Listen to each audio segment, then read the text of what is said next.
आकाश में मैं सीमा जोशी आप सबका स्वागत करती हूँ। साथ ही स्वागत करती हूँ हमारे learning and life skill trainer Shri Kamlesh Chandra ji का। नमस्कार कमलेश जी। नमस्कार सीमा जी, और हमारे दर्शकों को भी बहुत बहुत नमस्कार। कमलेश जी, आपने पिछले एपिसोड्स में हमें बताया कि हर बच्चे में अनंत क्षमताएं हैं, साथ ही इन क्षमताओं का विकास कैसे किया जाए, इसके लिए आपने हमें एक नई टेक्निक बताई 5SQR। जिस 5SQR टेक्निक का पहला चरण आप हमें बता चुके हैं कि सेट। आज हम दूसरे चरण के बारे में बात करेंगे, लेकिन मैं चाहती हूँ कि एक बार आप फिर से संक्षिप्त में पहले चरण के बारे में बताएं। जी बिल्कुल। सबसे पहली बार जो सबसे पहला स्टेप है, वहाँ हमने जाना कि पढ़ाई करने से पहले, कुछ भी चीज़ को याद करने से पहले हमें कुछ चीज़ों को तैयार कर लेना चाहिए और तय कर लेना चाहिए, जिसमें हमारा मन, सेट योर माइंड, मन को तैयार करना, फिर सेट योर ब्रेन, अपने मस्तिष्क को पढ़ाई के लिए तैयार करना, फिर अपने शरीर को पढ़ाई के लिए तैयार करना, और साथ ही साथ पढ़ते समय अपनी सारे ज्ञानेंद्रियों को काम में लेना। तो सारे के सारे सेंसर्स जब काम करने लगते हैं, बॉडी, ब्रेन और माइंड एक लय में काम करने लगते हैं, तो जो कुछ हम पढ़ते हैं वो सहजता से, सरलता से हमें याद होने लगता है। और साथ ही साथ सेट की प्रक्रिया में एक निश्चित स्थान पे बैठ कर के अगर हम पढ़ाई करें तो वो बहुत लाभदायक होता है। और साथ ही साथ अगर हम समय भी निश्चित कर सकें, तो हमने कई उदाहरणों से उसको समझा था कि एक निश्चित समय पर अगर रोज पढ़ाई शुरू करेंगे तो मस्तिष्क उस समय तैयार होगा और ज्यादा से ज्यादा सूचनाओं को आसानी से याद कर पाएगा। तो ये वो पहला चरण था, सेट का चरण। पहला चरण हुआ सेट। आज हम चाहते हैं कि हम डिटेल में दूसरे चरण के बारे में जानें कि दूसरा चरण है क्या। एक बार जब हमने इन आधारभूत चीजों को सेट कर लिया है, तो फिर हम सिलेक्शन, जो दूसरा कदम है, उसकी तरफ बढ़ते हैं। और सिलेक्शन में 4 महत्वपूर्ण चीजें हैं। कोई भी विद्यार्थी जो जीवन में कुछ बड़ा करना चाहते हैं, समाज के लिए, राष्ट्र और विश्व के लिए, तो ये 4 महत्वपूर्ण प्रक्रियाओं से होकर गुजरना रहता है। इसमें सबसे पहली बात है जीवन के लक्ष्य का सिलेक्शन करना। उसके बाद अपनी जीवन शैली का जो है वो चुनाव करना। उसके बाद ध्यान रखना होता है कि हम जो वर्तमान पल है, उस वर्तमान पल को कैसे जिएं, इस बात का चुनाव करना। और चौथी और सबसे महत्वपूर्ण बात होती है कि जो कार्य हम कर रहे हैं, जो काम हम कर रहे हैं, उस काम को हम, उसकी गुणवत्ता का क्या स्तर हम रखेंगे, मतलब सेटिंग स्टैंडर्ड्स इन लाइफ। अगर इन 4 चीजों का चुनाव हम ढंग से कर पाए तो हमारे जो भीतर की क्षमताएं, जो अनंत क्षमताएं हम में हैं, वो विकसित होने लगती हैं और जीवन जो है नई ऊंचाइयों की तरफ बढ़ने लगता है। ये जो सिलेक्शन में या चुनाव वाला जो चरण है, इसमें आपने हमें बताया पहली बात कि जीवन में लक्ष्यों का चुनाव करा जाए। तो कमलेश जी, ये जीवन के लक्ष्यों का चुनाव इतना इम्पोर्टेंट है, तो आप हमें ये बताएं कितना इम्पोर्टेंट है और कैसे इसका चुनाव हम करें। देखिए, जहाँ तक जीवन के लक्ष्यों के चुनाव की बात है, आज हम बहुत से बच्चों से मिलते हैं और जब उनसे बात करते हैं कि आपके जीवन का लक्ष्य क्या है, तो बहुत से बच्चे तो उसके बारे में अजीब से जवाब देते हैं। कोई कहता है कि मुझे सचिन तेंदुलकर बनना है, कोई कहता है मुझे शाहरुख खान बनना है, कई बार कुछ बच्चे कहते हैं मुझे डॉक्टर या इंजीनियर बनना है। लेकिन जहाँ तक जीवन के लक्ष्य की बात है, उसके चुनाव की बात है, ये उससे कहीं ज्यादा बड़ा है। डॉक्टर, इंजीनियर या कोई अभिनेता बनना, उससे बड़ा है जीवन का लक्ष्य। इसके तय करने की प्रक्रिया में एक साधारण सा अभ्यास है।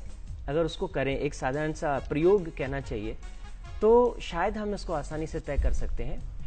उसके तहत आप क्या करें, अपने जीवन का अंतिम दिन एक बार सोचें। वो आखिरी दिन जब हम इस धरती पर होंगे। ये कठिन है, अक्सर हम ऐसी बातें नहीं करते, लेकिन जरा 1 मिनट के लिए कल्पना करें कि आज हमें मालूम है और आज हमारे जीवन का अंतिम दिन है। उस दिन, और हम अब दुनिया से जाने वाले हैं, हमें क्या लग रहा होगा, हम जीवन में क्या अचीव कर चुके होंगे, समाज हमें किस लिए जानता होगा, क्या हमारी पहचान हमारी कॉलोनी या शहर तक होगी, या देश हमें जानेगा, विश्व हमें जानेगा कि हमने कुछ किया, इस दुनिया में हम आए, हमने कुछ किया। तो एक बार अपने जीवन के आखिरी दिन में बैठ के सोचें कि जब आप जीवन से कह रहे हैं कि हाँ बस अब हम जा रहा हूं मैं इस दुनिया को छोड़ के, उस क्षण, उस पल आपको जो है क्या लग रहा है, मैंने क्या पाया, मानसिक रूप से, बौद्धिक रूप से, आध्यात्मिक रूप से, सामाजिक रूप से, पारिवारिक स्तर पर और हर रूप में वो अगर आप कल्पना कर सकें, जीवन के अंतिम दिन को आप महसूस कर सकें, तो आप अपने जीवन के लक्ष्यों का निर्धारण फिर आसानी से कर सकते हैं। अगर आपको एक अंतर्राष्ट्रीय ख्याति प्राप्त व्यक्ति होना है, एक अंतर्राष्ट्रीय व्यक्ति होना है, तो फिर आप सोचिए 30 साल में मैं क्या करूंगा, 20 साल में, 10 साल में, 5 साल, 1 साल, 6 महीने, 3 महीने, फिर अगले वीक, आज का दिन। तो जिस स्तर पे आप अपने जीवन को जीना चाहते हैं उसी अनुरूप जो है आखिर से लेकर आज तक की एक आपको जीवन की झलक दिखाई देने लगेगी। और जितना आप दूर तक देख पाएंगे उतना सहजता से आप आगे की तरफ बढ़ पाएंगे। मतलब हम जो आज जीवन जी रहे हैं वो तय करेगा कि हमारा जीवन किन ऊंचाइयों तक जाएगा। निश्चित तौर पर सीमा जी, निश्चित तौर पर हम आज कैसे जीते हैं। सबसे पहले तो लक्ष्य का तय होना कि मुझे क्या चाहिए जीवन में, क्या बड़ा करने के लिए मैं इस धरती पर आया हूं, और उसके बाद वो बड़ा होगा कब, वो होगा आज हम कैसा जी रहे हैं, आज हमारी जीवन शैली क्या है, आज हम सुबह उठते हैं, उठ करके हम कैसे हमारे जीवन को शुरू करते हैं, क्या हमारी जीवन शैली है, आज हम जो काम कर रहे हैं उसमें हमारा क्या मैक्सिमम आउटपुट है। छोटी छोटी बातें हम देखते हैं, बच्चे बहुत सारा टाइम जो है वो टेलीविजन में खर्च कर रहे हैं, बहुत सारा समय जो है वो इधर उधर खड़े हैं, बैठे हैं, गपशप में जा रहा है। या मैं बच्चों को देखता हूँ औसतन एक घंटे 2 घंटे तो उनके मोबाइल पे बातचीत में ही चले जाते हैं, कभी SMS, कभी बातचीत। आप देखिए इतना बहुमूल्य जीवन हम इसको कैसे कैसे खो सकते हैं। और 9 अरब साल, पृथ्वी को 4.5 अरब साल हो गए और ये जीवन 4.5 अरब साल और चलेगा ऐसा कहते हैं। इस 9 अरब में हमें जो है सिर्फ 70-80 साल जीने को मिले हैं। इनमें हम एक एक पल को कैसे बढ़िया से बढ़िया जिएं, तो हमें अपनी जीवन शैली का चुनाव करना होता है। मुझे कैसे रहना है, कैसे जीना है, कब उठना है, कब सोना है। और जितना हमारी इस पर दक्षता होती जाती है, हमारे जो शक्तियां हैं जो हमें सोई हुई हैं वो जागृत होने लगती हैं और उनको बेहतर परिणाम हमें देखने को मिलता है। आपका मतलब हुआ जीवन पद्धति का चुनाव भी सही होना चाहिए। बिल्कुल। हर इंसान चाहता है कि मेरी जीवन पद्धति बहुत अच्छी हो, मेरा जीवन बहुत अच्छा हो, लेकिन हर कोई ऐसा कर नहीं पाता। तो आप हमें ये बताएं, हम अपनी जीवन पद्धति का चुनाव कैसे करें, कैसे हम अपनी जीवन पद्धति को बेहतर बना सकते हैं? ये तीसरी चीज पर निर्भर करता है जिसके बारे में हम कह रहे थे कि वर्तमान पल का चुनाव।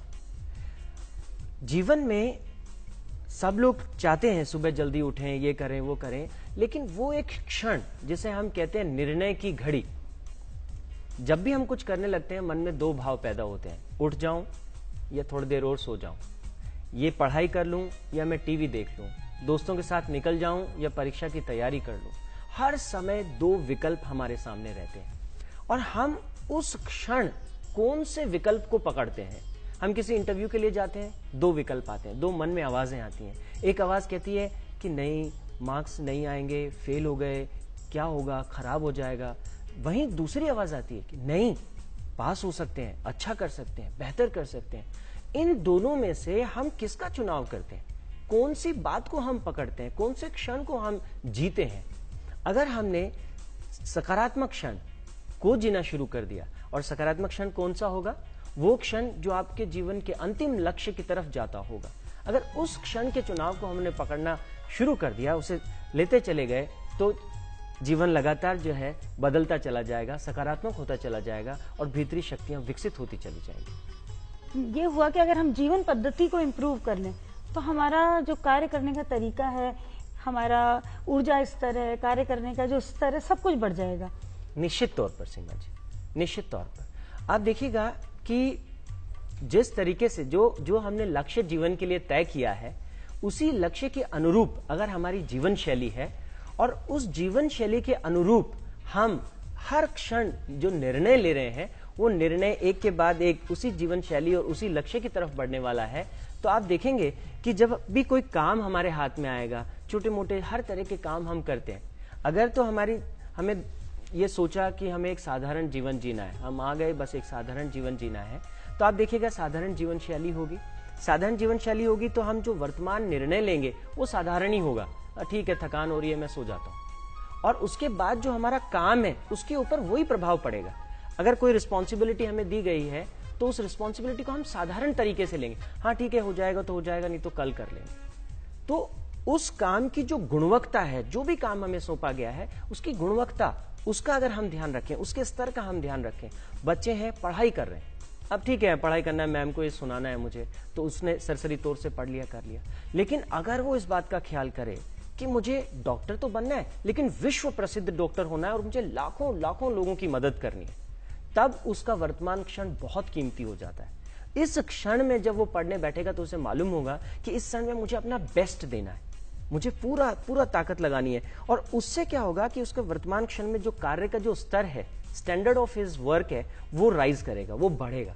इसीलिए तो कहते हैं कि जो सफल लोग हैं वो कोई अलग काम थोड़ी करते हैं, वो हर काम को अलग तरीके से करते हैं। वो चीज रिफ्लेक्ट होती है उनके काम से कि हाँ ये काम किसी बड़े आदमी ने किया है, किसी सफल व्यक्ति ने किया है। वो छोटी से छोटी चीज में अपना एक जादू डाल देते हैं, क्योंकि काम की गुणवत्ता में वो बहुत ऊंचाई दे देते हैं उसको। तो अगर ये चारों चीजों का हम ध्यान रखें तो भीतरी शक्तियां तो जागने ही लगती हैं, साथ ही साथ जीवन में तरक्की और उन्नति के मार्ग खुलने लगते हैं। कमलेश जी, आपने बताया कि अगर हम सब चुनाव सही करते जाएंगे तो हमारे कार्य के स्तर भी उन्नत होता जाएगा। तो ये जो चुनाव की प्रक्रिया है, इसका बच्चों की पढ़ाई में क्या योगदान हो सकता है? बच्चों की पढ़ाई में रिजल्ट्स कैसे इम्प्रूव हो सकते हैं, उसके बारे में कुछ बताइए हमें। जी बिल्कुल सीमा जी, बहुत अच्छा सवाल आपने पूछा और हमारे दर्शक बच्चे जो हैं वो सब इसको जानना चाहते होंगे। सिलेक्शन की प्रक्रिया में जब भी आप पढ़ाई करने बैठें, इससे पहले कि आप किताब खोल के अपना चैप्टर पढ़ने लगें, सबसे पहले तय करें मुझे कितनी देर में कितना पढ़ना है। इसका चुनाव बहुत महत्वपूर्ण है। सपोज आप 2 घंटे का पढ़ाई कर 2 घंटे की सेशन रखना चाहते हैं पढ़ने के लिए, उस 2 घंटे में आपको क्या पढ़ना है और कितना पढ़ना है, ये पहले से तय कर लें, समय और लक्ष्य। इससे क्या होगा कि आपने 2 घंटे में 2 तय किया, अगर तो आपने उसे कर दिया, वेरी गुड, आपको लगेगा कि ये मेरी क्षमता है, इतना मैं कर सकता हूं। अगर आपने नहीं किया तो आपको अपनी वास्तविक क्षमता का अंदाजा हो जाएगा। और एक बार जब आपको अपनी वास्तविक क्षमता का अंदाजा हो जाता है तो उसके बाद लगातार आप उसमें इंप्रूवमेंट कर सकते हैं। आपको पता होना चाहिए आप 1 मिनट में कितने शब्द पढ़ सकते हैं, या आप 10 मिनट में कितना याद कर सकते हैं, आधा घंटे में आप कितना लिख सकते हैं। अक्सर विद्यार्थी याद तो करते रहते हैं साल भर, लेकिन परीक्षा में 3 घंटे जब वो लिखने बैठते हैं तो उनको अंदाजा ही नहीं होता, आते हुए भी वो प्रश्न को लिख नहीं पाते, एग्जाम में वो छूट जाते हैं और उसके मार्क्स उनके कट जाते हैं। अगर तो साल भर उन्होंने पहले से ही सेलेक्ट किया होता, हाँ आधे घंटे में जरा लिख के देखता हूं कितने पेज में भर सकता हूं, आधे घंटे में पढ़ के देखता हूं, तो ये पहले से तय कर लेना, चुनाव कर लेना, कितना पढ़ना है, कितनी देर में पढ़ना है, कितना लिखना है, कितनी देर में लिखना है। और अगर हम इस प्रक्रिया का अभ्यास करें तो हमारी मेमोरी, स्मरण शक्ति और अध्ययन में ये जबरदस्त जो है बदलाव ला सकती है। दोस्तों, कमलेश जी ने बहुत ही सुंदर बात कही है कि हमारा जीवन बहुत बहुमूल्य है, छोटा सा जीवन है लेकिन इसमें हमें बहुत कुछ करना है। आज हमारे